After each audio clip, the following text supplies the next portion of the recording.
Michael and Sheila were walking down the street. As they passed the fire station, Sheila said, "Michael, let's go ride a fire truck." "Well," said Michael, I think maybe I should ask my mother. I think maybe I should ask my father. I think we should go in," said Sheila. Then she grabbed Michael's hand and pulled him up to the door. Sheila knocked on the door. Bam, bam, bam, bam, bam. A large fireman came out and asked, "What can I do for you?" "Well," said Michael, "maybe you could show us a fire truck and hoses and rubber boots and ladders and all sorts of stuff like that." "Certainly," said the fireman. "And maybe," said Sheila, "you will let us drive a fire truck." "Certainly not," said the fireman. They went in and looked at ladders and hoses and big rubber boots. Then they looked at little fire trucks and big fire trucks and enormous fire trucks. When they were done, Michael said, "Let's go." "Right," said Sheila. "Let's go into the enormous fire truck."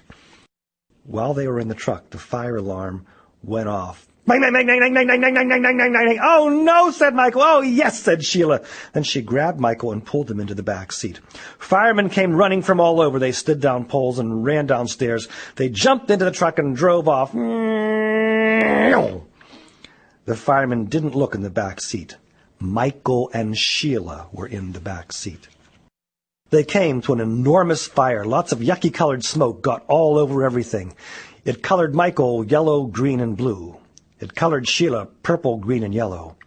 When the fire chief saw them, he said, "What are you doing here?" Sheila said, "We came in the fire truck. We thought maybe it was a bus. We thought maybe it was a taxi. We thought maybe it was an elevator. We thought maybe—" "I think I better take you home," said the fire chief. He put Michael and Sheila in his car and drove them away. When Michael got home, he knocked on the door. His mother opened the door and said, "You messy boy! You can't come in and play with Michael. You're too dirty!" She slammed the door right in Michael's face. "My own mother," said Michael. "She didn't even know me." He knocked on the door again. His mother opened the door and said, "You dirty boy! You can't come in and play with Michael. You're too dirty. You're absolutely filthy. You're a total mess. You're Michael!" Michael went inside and lived in the bathtub for 3 days until he got clean. When Sheila came home, she knocked on the door. Her father opened it up and saw an incredibly messy girl. He said, "You can't come in and play with Sheila. You're too dirty." He slammed the door right in her face. "Oh," said Sheila, "my own father, and he didn't even know me." She kicked and pounded on the door as loudly as she could. Her father opened the door and said, "Now stop that racket, you dirty girl. You can't come in to play with Sheila. You're too dirty. You're absolutely filthy. You're a total mess. You're Sheila!" "Right," said Sheila. "I went to a fire in the back of a fire truck and I got all smoky and I wasn't even scared."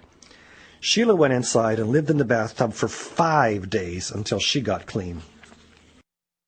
Then Michael and Sheila took another walk past the police station.